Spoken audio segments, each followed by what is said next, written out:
Hi, good evening, good morning, good afternoon, everybody. A very warm welcome to this new broadcast by the International Academy for Clinical Hematology. I'm Mohamad Mohty from the Sorbonne University and Saint Antoine Hospital in Paris, in France. And it is my great pleasure to moderate this special webinar today dedicated to small molecules in multiple myeloma. And actually, the idea behind the webinar came after the different post-ASCO and EHA broadcasts we organized, and that were mainly and almost exclusively dedicated to immunotherapy of multiple myeloma, because obviously this is really the hottest topic and most, I would say, debated topic. However, we received a few remarks and comments and suggestions saying, hey, guys, not everybody has access to CAR T-cell. Not everybody is able to use bispecific antibodies for several reasons. So maybe there are other options you can discuss. And for the sake of fairness and in order to be balanced, then the steering committee decided to organize this webinar. And I feel very privileged being joined today by three excellent panelists, all experts in myeloma, namely Dr. Lisa Leypoldt, hopefully I'm pronouncing correctly, Dr. Elias and Dr. Maximilian Merz. All of them from Germany, but this is pure chance, guys, and we're exclusively relying here on their expertise. So the way we will structure this activity, I thought that Dr. may set the stage for us on how to define how, a global overview about this so-called triple refractory or quadra or penta-refractory population. And after his, whatever, 15, 20 minutes or 25 minutes, I don't know, Elias, how long it will take you, then we go through a roundtable discussion. And as you all know, this is a live broadcast, so you can join us at any time. You can share your questions, your suggestions, your comments, and I'll be more than happy to discuss them and distribute them among the panelists. So that was my introduction, and without any further ado, I'd like to invite Dr. Elias from Heidelberg to share his slides, to give his introduction for the roundtable discussion, and then we will reconvene in a few minutes to engage the debate. So, Elias, the floor is yours. Well, thank you, Mohamad. I hope you all can hear me. And of course, I want to thank you and the panel for inviting me again. Last year, I had the opportunity to discuss with you and Bruno some data from our recent HD7 trial. And today I'm happy to give you an idea how we can identify the right treatment after monoclonal antibody exposure, which is for most patients in many countries a reality even after the first line of treatment. So here are my conflicts of interest. And if we want to start the talk, I think it will be important to have a look at the current treatment landscape, which you're all pretty familiar with, and especially for the fact that we subdivide patients into patients that are eligible for an autologous stem cell transplantation or that are not eligible. And if we looked at the majority of the patients is 70 years or older when they are first diagnosed with multiple myeloma that requires treatment, you can clearly see that for most of you that are here in the panel today and for the audience, the option to treat the patients that do not receive transplant, that you have to make a choice between daratumumab, lenalidomide, and dexamethasone and other options that either contain DARA in combination with VMP or VRD. I think for most of you, if you have the access, daratumumab and lenalidomide plus dexamethasone is the standard of care. And the data for that have just been updated coming from the MAIA trial. And on the left-hand side, you can see the progression-free survival in the intention to treat population. And you can see, as compared to len and dexamethasone, the addition of daratumumab to lenalidomide and dexamethasone resulted in a median progression-free survival of 69.1 months.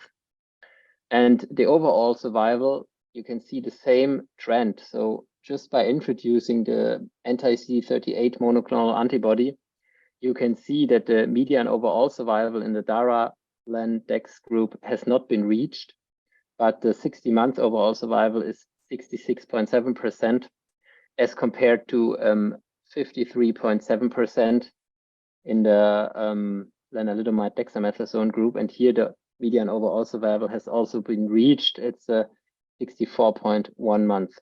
But as you can see with the hazard ratios here on the left-hand side for the progression-free survival and on the right-hand side for overall survival, significantly favors the addition of daratumumab. So what is also in reality for many patients that receive daratumumab and lenalidomide, that there comes a point when the patients have a deep and durable response where you stop the dexamethasone or you dramatically reduce that. But in addition, there are patients where you also stop the lenalidomide. And I think it's important to mention here that this is, at least in our clinical practice or in our routine practice in Germany, that happens very, very commonly, because lenalidomide has a lot of side effects. And if the patients are in a stable and deep response, you can really ask yourself, why should you continue lenalidomide while the patient is experiencing fatigue, diarrhea, or cramps of the muscles? And here is a subgroup analysis of the MAIA trial again that investigated what happens to patients if lenalidomide has been discontinued. And as you can see, and as I already pointed out, that the majority of the patients discontinued lenalidomide because of side effects. It's almost 92% of the patients. And you can see diarrhea, neuropathy, neutropenia, and constipations were among the most common causes.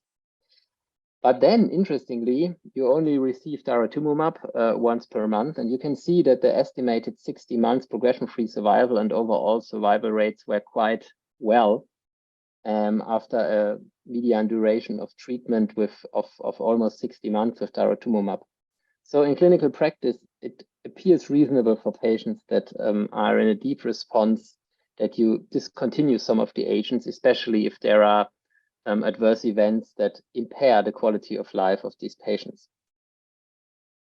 So what happens then? So this is the focus that we will have on the talk today, and on our discussion will be the question, what happens to patients that are already refractory to daratumumab and lenalidomide and dexamethasone in the second line? So, and you can subdivide these patients based on the data that I showed you in the MAIA trial into patients that either discontinued lenalidomide or stopped lenalidomide for any reason, and then you still have lenalidomide as an option in the second or later lines. But the patients that are refractory to daratumumab, which you normally continue in the majority of the patients that receive dara-len-dex and are not eligible for transplantation, and then become lenalidomide and daratumumab refractory, you already see that despite the plethora of agents that we have today in multiple myeloma, the options that we have in the second line are reduced down to only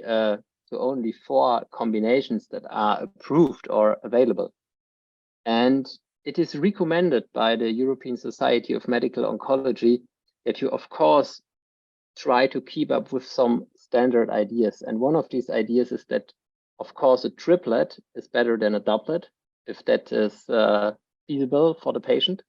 And that, of course, if you switch the target, that may be beneficial. So another question some of you might ask, and I think it's an important question that is very, very hard to address from a scientific or clinical point of view is what happens if you just continue daratumumab or if you re-expose patients with daratumumab. And you can see here on the left-hand side some results from the French myeloma group from the EMI cohort. And here 137 patients had to receive 2 prior lines of therapy with an anti-CD38 based combination regimen. And you can see of those where anti-CD30, 37 patients were anti-CD38 refractory. And what you can see here is that if you re-expose these patients and they have already been refractory to an anti-CD38 antibody, no matter if it's isatuximab or daratumumab, the median PFS of these patients is only 4.6 months. And this is confirmed in another single center analysis from Greece that has been presented last year at ASH. And you can see here that patients that are being re-exposed to with an anti-CD38 based treatments have a median progression-free survival of only 4 months. So it is clear for now that you cannot reuse an anti-CD38 antibody immediately after the patient has become refractory. The question has not been answered if you can reuse the antibody after some time. For example, if the patient is off treatment from an anti-CD38 antibody for 6 months, for 12 months, for 2 years. We don't know that, but at least immediately it's not an option that you have.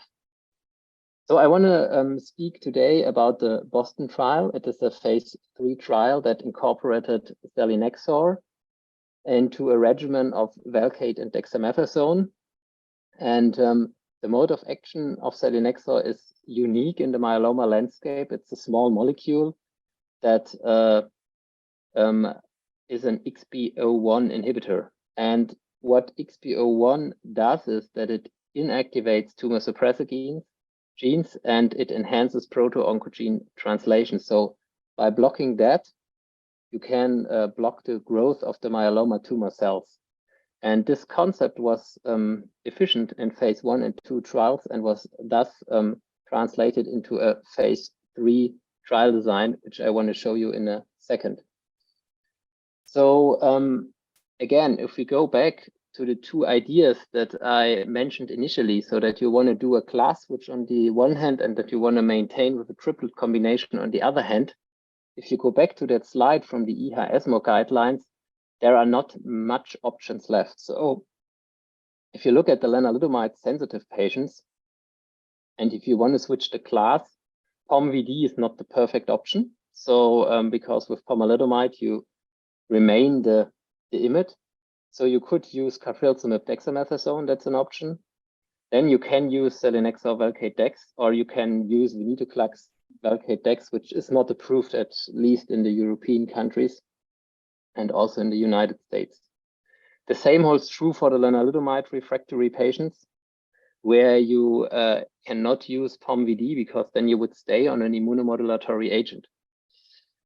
Of course, something we can discuss and that is not shown here on the slide, and I want to mention it now, is that you could use in these patients that are treated with daratumumab, lenalidomide, dexamethasone, no matter if they are lenalidomide refractory or lenalidomide sensitive, you can use either bortezomib, Velcade, or carfilzomib in combination with a classical cytotoxic agent like cyclophosphamide, for example, VCD or KCD. That's also an option that is available and not shown here on the slide.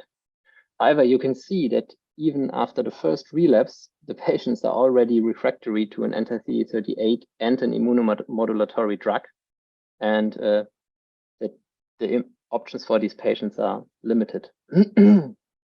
If you consider this, you can say that the combination of selinexor Velcade dex is the only approved triplet combination, at least in Europe, allowing a double class switch, because you can switch to an PI and you switch to an XPO1 inhibitor in patients that are exposed to daratumumab and lenalidomide.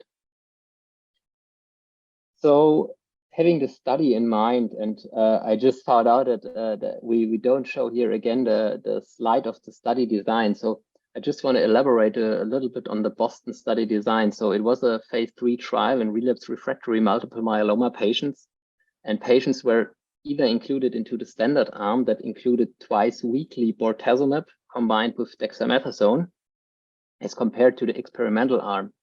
In the experimental arm, patients received once weekly selinexor, 100 milligram, and bortezomib once weekly, and dexamethasone.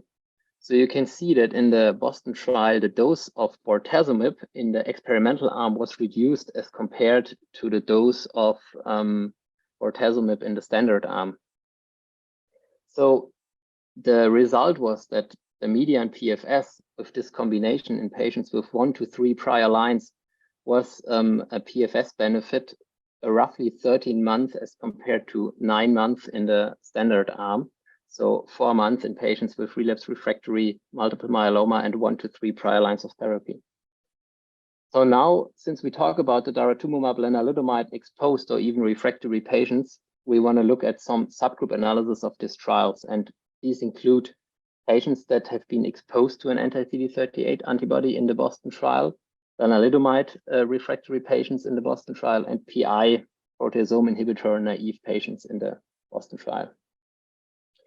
So at the time when the Boston trial was started and conducted, we had only little patients that were previously treated with daratumumab. And you can see here that out of the 400 patients that were available in the intention to treat population, only 11 patients in the SVD arm and 6 patients in the VD arm were previously treated with DARA. And you can see that among these patients, the benefit appears to be maintained. It's 12.2 months versus 5.6 months. But of course, it's difficult to conduct a statistical test here because the sample size is simply too small.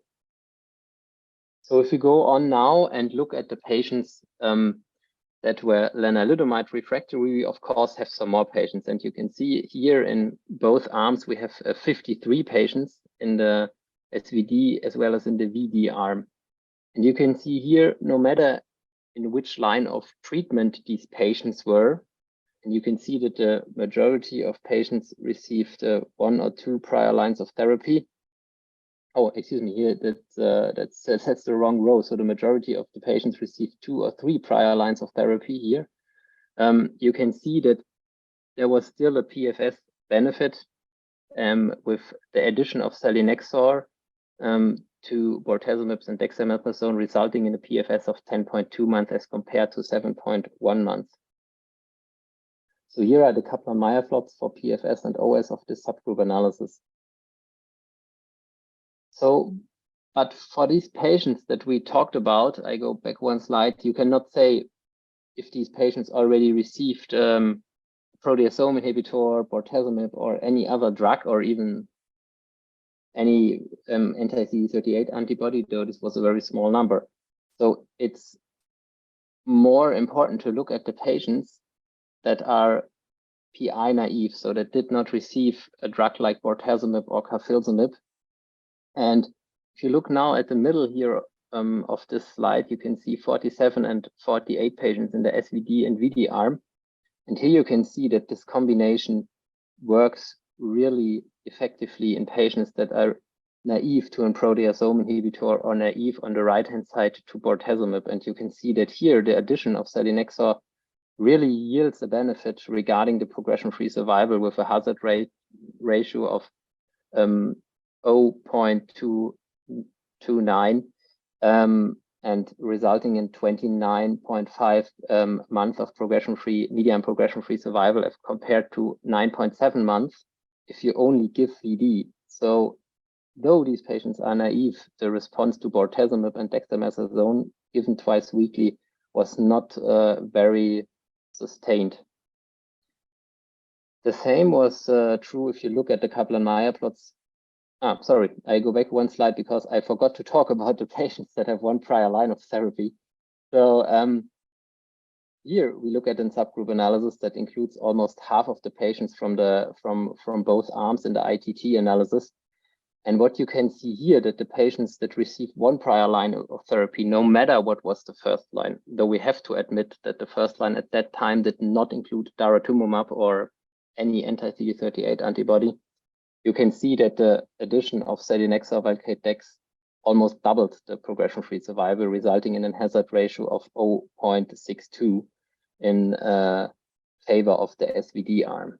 So this is the PFS I want to show you in this slide here, and you can see that the curves diverge even at later stages in favor of SVD as compared to VD. But here are the slides that I talked about, the subgroup analysis of the proteasome inhibitor naive patients. And you can see here that the addition of selinexor really yields a benefit for those patients, though the overall response rates do not diverge so dramatically. It appears that selinexor Velcade Dex really adds some sustained response to these patients. And the same holds true for the patients that are bortezomib naive. It's almost the same subgroup as the patients that are declared proteasome inhibitor naive in this analysis. And you can see that the Kaplan-Meier plots and the response rates look pretty much the same. So we also have to talk about the safety profile for the overall trial, as well as about the safety profile in the subgroup analysis. And the first thing you can say is that with the weekly administration of bortezomib, the rates of clinically relevant and severe peripheral neuropathy have been reduced dramatically in the patients. And that is very important also for your clinical practice, no matter if you use bortezomib in combination with selinexor or any other drug. If you don't have very, very strong pressure to get the patient into any remission, I think the weekly administration of bortezomib is really, really helpful, especially on the long run. If you think that the patient will receive 2, 3, 4 or more lines of therapy, if the patient does not have a neuropathy, that is a huge difference in the quality of life of these patients. Moreover, the side effects of selinexor were as expected, and were mainly nausea and weight loss, mainly during the first 2 cycles, and decreased appetite. And this was consistent across the subgroup analysis that I've shown you. With that, I would like to summarize, and I'm happy to have now a discussion with my dear colleagues from Germany and Mohamad, of course. So SVD is the only approved second-line triplet therapy allowing a double class switch in patients that are Dara-Len refractory. And we have some solid data available from the Boston study that support the use of SVD in second line in this therapy. And the safety profile of the drug is well manageable, especially if you give anti-emetic drugs. And the convenient use in non-transplant eligible patients, that is something that we didn't talk. Selinexor, you take it once a week, and it's only one single oral substitution, and bortezomib can be given subcutaneously once per week.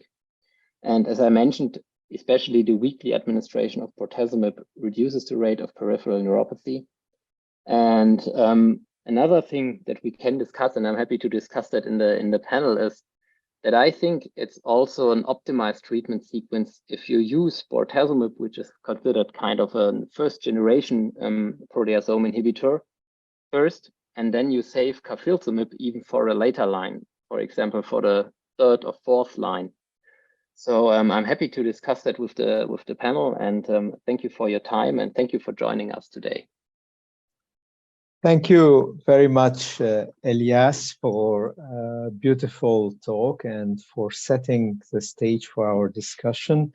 It looks like that indeed things are not as easy as they appear, and this is about the art of personalized therapy, I would guess.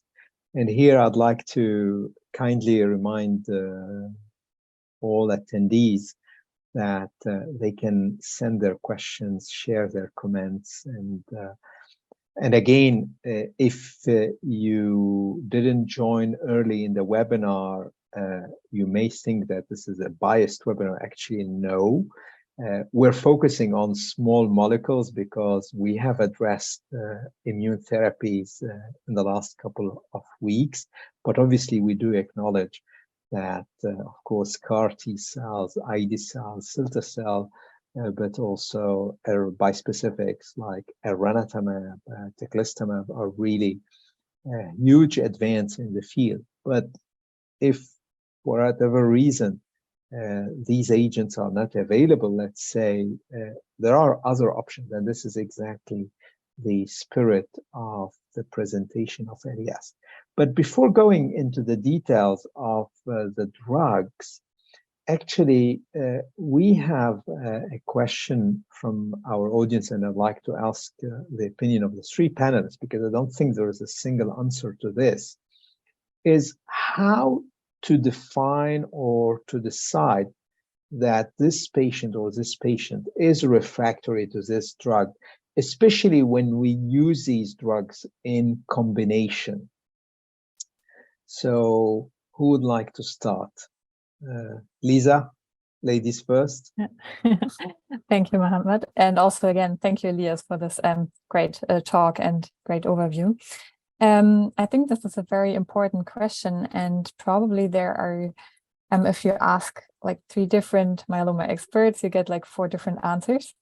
But generally, it's considered when a patient develops his or her relapse under treatment, that you consider him refractory to all the agents he has received at that point. So if he's under, let's say, daratumumab, len, and dex when he develops his relapse, then you would consider him double refractory both to the CD38 antibodies and to the IMiDs. It's different though if, for example, with, let's have a look at those transplant eligible patients where you, for example, have a quadruplet induction with dara-VTD, and then the patient only receives the CD38 antibody in the induction treatment, and then the maintenance only with lenalidomide single maintenance. In this case, because there has been a reasonably long time, usually the patient would not be considered refractory to the CD38 antibody, but only to the IMiD. Okay, thank you very much. Maximilian, in your practice, how do you define refractoriness? Yeah, so I think you found 2 doctors who are on the same page there, because I'm completely agreeing with Lisa's definition of refractoriness. But I think it's worth adding something, because we also had a question about CD38, and you mentioned it, Lisa, before. So, of course, we can say also for enrolling into clinical trials what defines refractoriness, usually within 60 days after the last dosage of the drug. But I think it's also very important to look at the sequencing, because for CD38 antibodies, usually it's downregulation of CD38. But for some other drugs, it's really an irreversible changing in the biology of the myeloma cells. So for example, for the IMiDs and for the PIs, we have some mutations that cause basically the drugs no longer to bind to the target. So it's really hard to overcome the resistance to the respective agent. But if you look, for example, at CD38 or different antigens like BCMA, DPRC5D, I think it might be worth, re-exposing the patient to the same drug that has been used before. For example, if you apply one further line of treatment that lasts for example, only like 3 to 6 months or so, I think it's really worth trying a CD38 antibody again. But it's not so true, for example, nowadays for lenalidomide, for example. If you're really refractory to lenalidomide, I don't think it's worth re-exposing the patient after, let's say, 2 or 3 further lines of treatment again to lenalidomide, because the modes of resistance were most likely caused by some kind of secondary mutation that caused the lenalidomide to fail in that kind of situation. But other than that, I don't have anything to add to the perfect definition of refractoriness. So just to make sure I understood everything, and because there are so many questions about this issue, do the panel believe, do you all believe that when it comes, for instance, to resistance to anti-CD38 monoclonal antibodies, it's only about the expression? Because obviously there are tools and there are even publications, I think there's paper in Blood from Niels van de Donk showing that we can upregulate the expression of CD38, and even the expression would come after a few months. Is it sufficient to reverse sensitivity?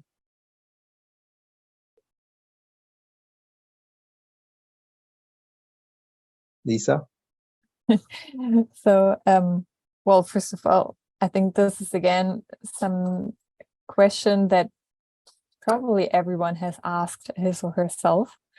I do think that obviously, or well, if a patient does not have any expression of CD38, although this is like almost non-existent, it would not be worth re-exposing the patient to CD38 antibody. However, because these antibodies, well, they need CD38 to bind, but as long as there should be, just in theory, one molecule of CD38 on a single myeloma cell, in theory, this should be enough for the antibody to mediate its effect. So it's not just the density and the expression level of CD38, which is responsible for the drug to be effective, but also other immune cells, because we know that there are different mechanisms of action, like also the cellular phagocytosis. So the immune system is obviously very important for CD38 antibodies to be efficient. And so I guess to put it in a nutshell, no, CD38 expression alone is not sufficient. You also need other immune effector cells to be there to mediate the action. Actually, I'm glad you mentioned the role of the immune system, because we have here a question from Mrs. Solène Clavreul, who is from Myeloma Patient Europe, and they are doing a lot to inform and spread knowledge about myeloma and advocate for patients with myeloma. And her question is whether after CAR T or bispecific antibodies, which we know are impacting the immune system, or at least the immune microenvironment, one would be tempted, or whether you have experience using anti-CD38 monoclonal antibodies. Also, usually activated lymphocytes do express CD38, and maybe you don't want to kill immediately your CAR T cells, for instance. Any thoughts on salvaging patient with anti-CD38 after CAR T cell or bispecific? Maximilian? Yes, I think that's an excellent question, and what we've done in the past is that we look for CD38 expression during bridging therapy, and if we apply daratumumab or isatuximab based bridging therapy, we basically see loss of CD38. That's the same as for rituximab back in the day. But actually, for the few patients that relapsed within the first year after CAR T, usually ide-cel, because it was the only agent approved in Germany back in the day, and we actually saw resurfacing of CD38. And based on our lab results, we re-exposed them to CD38 antibodies and had some, let's say, limited response. Some of them respond, but actually, due to the highly expressive disease activity after CAR relapse, usually extramedullary disease, some plasma cell leukemias, we only saw a short passage of stabilizing disease by re-exposing them to CD38. But what we see is basically a resurfacing of CD38 on this myeloma cell surface. But as you mentioned, it needs more than just the expression. It needs an intact immune system, and usually after CAR T, that's no longer the case. Wonderful. We have a comment here, and again, I do apologize. The goal is not to discuss a whole spectrum of immune therapies, because we have a comment from a colleague saying, oh, please don't forget to mention anti-SLAM F7 monoclonal antibodies. Of course, we know that Elitismab is approved and not always available, but obviously, of course, we do acknowledge this. So here, my question to Elias. And you actually described the results of the selinexor studies, and I believe you mentioned this because selinexor is approved and increasingly available. It's an oral drug, easy to use, once weekly, and you have nicely shown that despite the initial, I would say, results about the tolerance, actually now with dose adjustment, it's becoming a safe and effective drug, easy to use, widely available, especially in elderly patients who don't want to travel. So we have a question here from Dr. Amir Tour from the US about the value of the combination you described between selinexor, bortezomib, dexamethasone in the adverse risk cytogenetic abnormalities. Elias, would you like to comment on this? And of course, the other panelists. So there is a benefit also in the high risk patients for the addition of selinexor. I don't have the very exact numbers on my mind, but I can look it up, and the colleague can write an email. So I'm happy to provide some data if you don't have access to the publication. So, but yeah. we can definitely say, Elias, I can confirm that there is a clear tendency or signal of the efficacy of selinexor in the high-risk cytogenetics.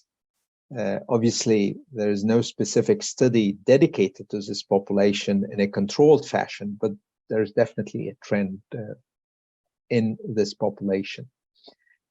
So maybe here I'd like to ask the same question to all three of you. Assuming you have a patient who is or she is candidate for CAR T cells, and we have to acknowledge that being a single shot treatment, patients are very keen on getting CAR T cells. They are not always available. They are only performed in academic, highly specialized centers. But we know that it can take up to 6-8 weeks to get these CAR T cells. Then you need some bridging. So I would love to hear from all of you about your bridging strategy, bearing in mind that you may have bispecific antibodies, you may have small molecules, you may have selinexor. What is your approach? How do you handle this issue of bridging? Shall we start again with Lisa, and then we go to Maximilian, and then Elias? Yes. So first of all, bridging is actually very important because we know that the risk of CRS and side effects of the CAR T cell treatment is higher in patients with a high tumor burden. Because you could wonder, well, why do I need any bridging at all? We could just sort of let it go until we give the CAR T treatment. But as I said, and as it has been shown, it does make sense to reduce the tumor burden before giving the CAR T cells, and you don't have to be afraid of the CAR T cells of not being effective after it. So yes, please do the bridging.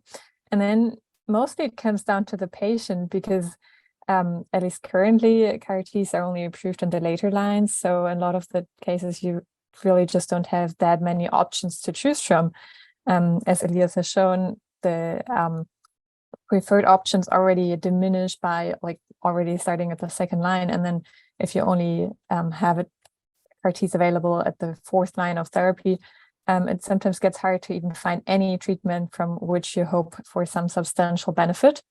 So that's really on a patient-based manner. I must admit that we have not very often used bispecifics as a bridging because also currently their use is very limited, at least in our named patient program. And then you sort of also have to decide from an ethical perspective whether you could give this treatment as the long-term treatment to other patients or just as a sort of single shot to this one.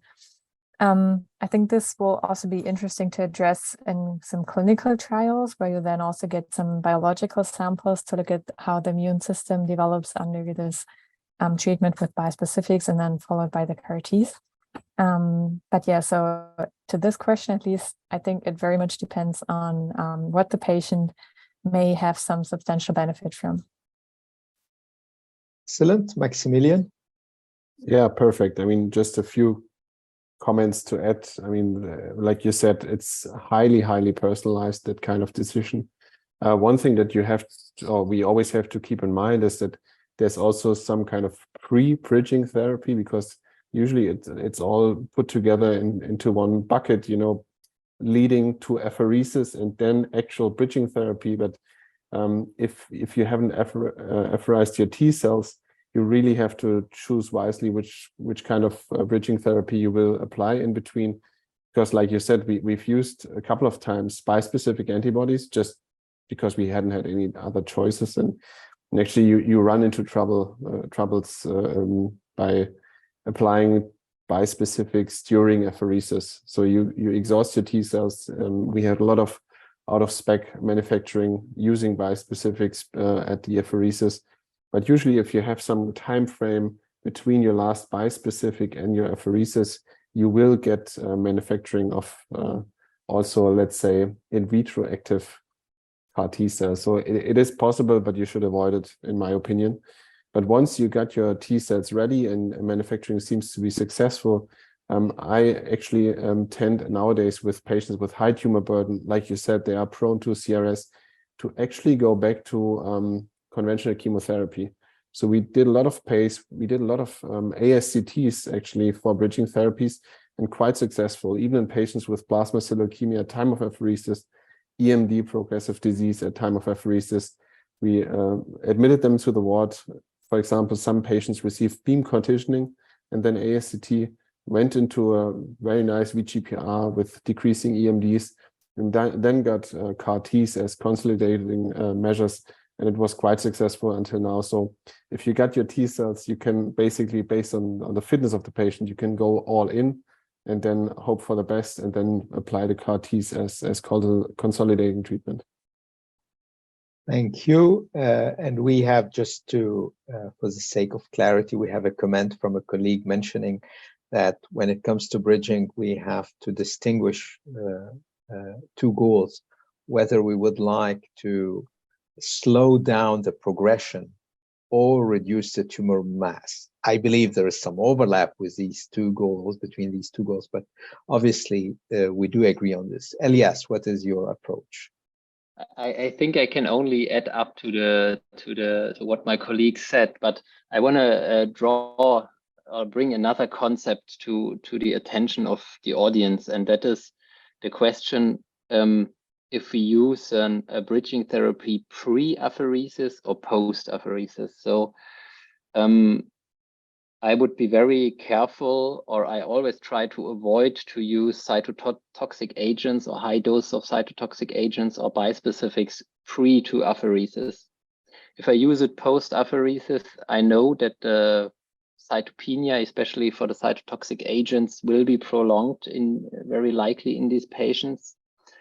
And I would say, just going back to Maximilian's statement, of course, if you have a disease that really requires treatment and you have really a disease that is going to kill the patient because it's extremely aggressive, you can go for an all-in approach. But in general, I'm a bit more conservative perhaps than Maximilian in saying using such an aggressive like high dose beam and then going to CAR T cells with prior stem cell rescue is something I would say, as Maximilian already mentioned, it's a very, very individual choice. And the more common thing that we do actually is that we say, okay, if we want some response, but we know that the T cells will be available within 6 to 8 weeks, then we say, okay, why not re-expose to an anti-CD30 and anti-CD38 antibody if that is possible?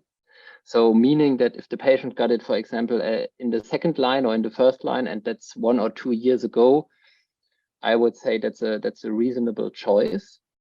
Also in combination maybe with a low dose alkylating agent or even a proteasome inhibitor. So for example, one thing I did many times, and it worked quite well to get responses, was a combination of DARA or ISA KCD, carfilzomib cyclophosphamide dexamethasone, but only if the previous history of the patient allowed that. So if the patient received KCD in the prior line and was refractory to that, of course, that was not an option, but that just reflects what Maximilian and Lisa said. It's a highly heterogeneous decision. What I really like is to use the small molecules as well, because at least with selinexor, we have 3 patients, or had 3 patients that worked. And what I also like to use is the Venetoclax. So though it's not approved, I like it. we'll come to this, but let me, we have one comment, I don't know if it's a question from Dr. Salinas, highlighting that IMiDs and CELMoD can improve the immunostimulatory characteristics of NK and CD8 positive T cells. And I guess this is something maybe useful, especially after CAR T cell infusion. But I don't know whether before collecting the cells, because in general, we would assume the patients are already refractory to these agents, so we don't use them. We have a question here again, because you mentioned selinexor. The issue is that patients receive bortezomib usually early in the course of their disease, and they are rarely refractory to bortezomib because then they don't see it anymore. So do you consider SVD, selinexor, bortezomib, dexamethasone, as something that is easily feasible while waiting for other options, and then you can start it, and if the patient are doing well, then you can postpone or delay other approaches? What are your thoughts about this specific combination? That's the question. Yes, please, Maximilian. Yeah, actually, I just raised my hand because, last week I talked to an MD student again who's like preparing our CAR T cell database, and then we went through the refractoriness of our patients again. And we've done around 40 CAR Ts now since 2021. And actually only 10% were penta-refractory because of the reason that you just mentioned. They are carfilzomib refractory, they are pomalidomide refractory, but they're usually just bortezomib exposed, because usually after first line or second line, you do not remember your bortezomib. You use the novel agents, the 4 different agents that come after bortezomib, but they are not refractory. So I think it's a very, very important comment to go back to bortezomib, because usually they are not refractory. There's not much data on bortezomib after carfilzomib, but the type of mutations that you acquire, for example, from carfilzomib, it must be completely different, because the mode of binding to the proteasome is completely different, since it's not a covalent binding for bortezomib. So I think it's an excellent choice actually to go back to bortezomib and using a different change of action using the XPO1 inhibitor selinexor, because also it has only mild effects on the T cell compartment. So actually we like Elias said, we used it a couple of times now. Of course, the rates of remissions are quite not comparable to bispecific antibodies, but in that kind of situation, you must avoid them to get your CAR T cells to the patients. So I think it is an excellent choice, because you're usually not refractory to bortezomib, like you said. No, I like this, and this is an important comment, because the common thinking was that if you have received carfilzomib, then automatically you're refractory to, or ixazomib to bortezomib, which apparently may not be the case according to what you're saying, which is obviously very good news. Let me take now the questions about Venetoclax, and Elias, you alluded on this, and we have here a couple of questions about this. Of course, we know that Venetoclax is not approved in myeloma, but still we can debate the scientific value of the drug. And Lisa, do you agree that, for instance, the translocation 1114 entity would be the ideal candidate, and how do you use Venetoclax in this population off-label? Yes, well, first of all, it is off-label. For each patient, you have to apply to the insurance and sort of ask for their approval of the treatment. But yes, in the population with the T1114, I very much like to use Venetoclax, because we have seen very profound responses lasting for a long time in those patients. And I mean, there are clinical trials going on evaluating Venetoclax. We all know about the Bellini trial, which was an all-comer population. But then more recently, the CANOVA trial, which investigated Venetoclax and DEX versus POMDEX just in a purely T1114 population, is actually, I think, supposed to release some data soon. And the mechanism, I mean, Venetoclax and T1114 patients is a targeted treatment because the 1114 patients do show this BCL2 overexpression, and Venetoclax is the BCL2 inhibitor. So that's where we all want to get to sort of get individualized treatment in this very diverse disease. I mean, it's called multiple myeloma for a reason. And so I'm also very much looking forward to other combination options with Venetoclax, because again, I think it may not be enough to just hit or just target one mechanism of action, but also, you know, take the immune system into account and other modulating agents. So I also think that combining Venetoclax with other agents, and there are trials going on also evaluating it with CD38 antibodies and others, will be very beneficial. And currently, I think Venetoclax and bortezomib DEX is the combination to go or to ask the insurance for.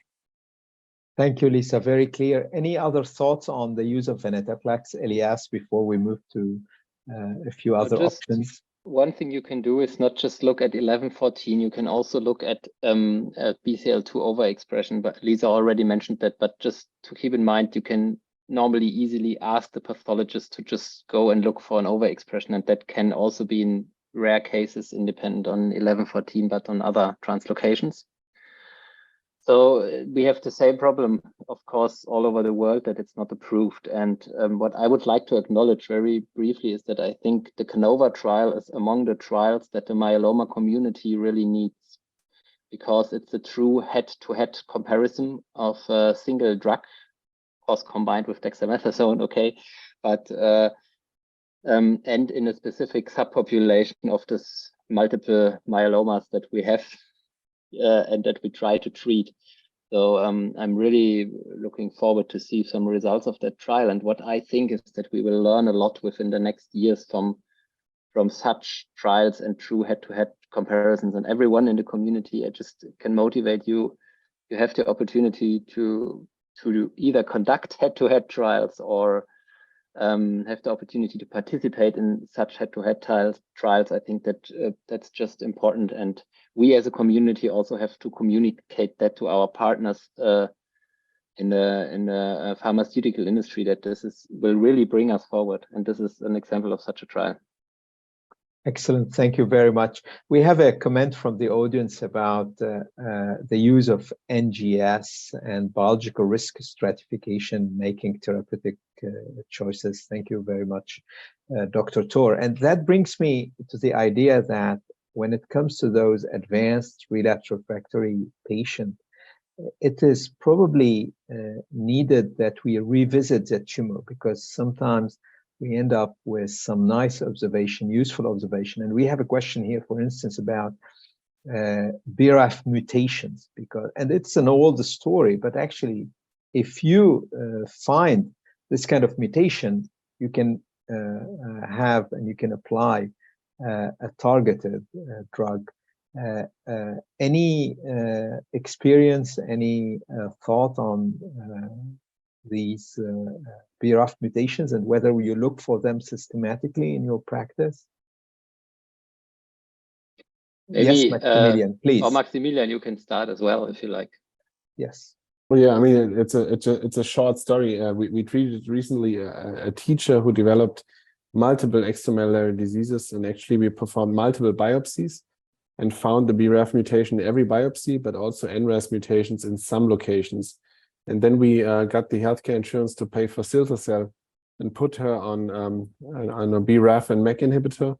And actually, she went into complete remission on her PET scan. Actually, at that time point, she wasn't progressive when we looked at serological markers. So basically, the light chains were all gone, but only had the EMDs. And now she was discharged yesterday, actually, from our ward after cilta-cel. and we discontinued the BRAF and MEK inhibition, of course, but it was quite an interesting story. So also there were no negative effects of the BRAF and MEK inhibition on the T-cell manufacturing, and the EMDs disappeared. So that's so pretty cool. that was a bridging to yeah. Oh, this is fantastic. And also the PET scan before cilta-cel looked incredibly. So she had a huge tumor under her left underarm. It was the size of a fist. It was the largest EMD, and it completely disappeared during the BRAF and MEK inhibition. And now she got consolidating cilta-cel treatment, and she's really happy at the moment. I saw her today at the outpatient department.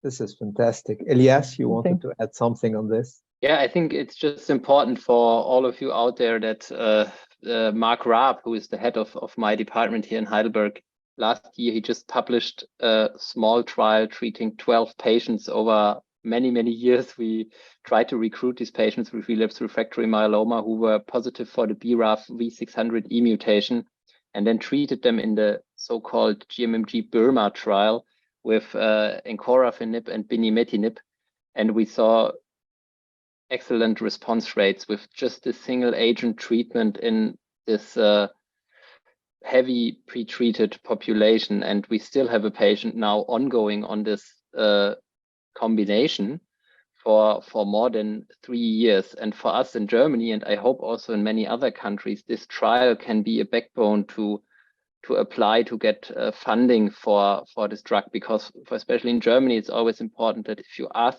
the insurance that you have a trial where you show that this drug was efficient, and that really helped. And in my view, the small molecules can be very helpful, and we are only at the beginning of dissecting or molecularly dissecting the myeloma disease, and over time it gets even more difficult and over the body. So if you look at the spatial distribution, as Maximilian pointed out, in some tumors you see BRAF in all the EMD tumors and in the bone marrow, and then you see a RAS mutation or other mutations, so that makes it even more difficult, the spatial heterogeneity of the disease. And I agree that we really have to think about a lot of options, and the pathologist is often very helpful. And yeah, so I think it's a good concept that we try to split up the disease and see what are driving mutations. Yeah. Lisa, you wanted to add something? Okay. I agree with my colleagues. Excellent, fantastic. There's one question maybe I'll handle very quickly, which is about the role of hypermethylating agent and, for instance, 5-azacitidine. And I believe maybe 10 or 15 years ago, there was a very clear demonstration about the role of hypermethylation in multiple myeloma. But my best guess that the initial studies with hypermethylating agent were not a big success in myeloma. I may be wrong. Maybe we should revisit them. Any thought on this, Maximilian? I saw you raising your hand. Yeah, I mean, you're completely right, because they were quite disappointing. But one super interesting talk at this year's EHA was from the Canadian group that showed basically the epigenetic modification of the GPRC5D locus as mode of resistance to talquetamab. So they had also 2 case reports. One was quite straightforward, was nonsense mutations on a DNA level on the GPRC5D gene. But the other case was the complete absence of RNA expression of GPRC5D with an intact gene of GPRC5D. So what they did is ATAC sequencing, and they basically found a different methylation pattern of GPRC5D. So basically, as you said, maybe we have to revisit it in some rare cases to reactivate the gene expression of our antigens. So that was really great work from the Canadian group. Absolutely. This is really fascinating, and maybe we may end up giving a little bit of azacitidine to decrease the pressure of hypermethylation while bridging to something else. So, I mean, we can debate and discuss for the next 5 or 6 hours, but I know it's already late for you guys. and I hope everybody has enjoyed it. I personally learned a lot from you, and the comments keep on coming into the chat. I do apologize, will not be able to take all of them. One thing for sure is that today there is a lot of hope to the patient. CAR T cells are leading to some incredible, amazing results, and now probably they are moving into earlier lines of therapy. The bispecific antibodies, the one we routinely use, namely Teclistamab and Venetoclax, are really very good. And again, they do have a very important, strong efficacy, including complete remission in highly pretreated patients. But obviously, and that was the spirit of the discussion today, we should not neglect or ignore all the other available options, because all of these options would allow us to gain some PFS. And at the end of the day, if you put together all of this, this is how you extend survival. And we heard and we discussed a lot about the importance of selinexor and selinexor-based combinations, because it is approved oral drug, easy to use. We didn't mention melflufen, but obviously melflufen at some point will be available and could be used. I think we also agreed that it is always good to revisit the history of the treatment, especially if you have a patient who has been treated for 10 years. You may end up finding a drug where the patient was exposed, but not necessarily refractory. And then you can recycle, I would say, this drug. And this is obviously always a great option. So thank you all again. Thank you for your positive comment. Thanks to our three superb panelists.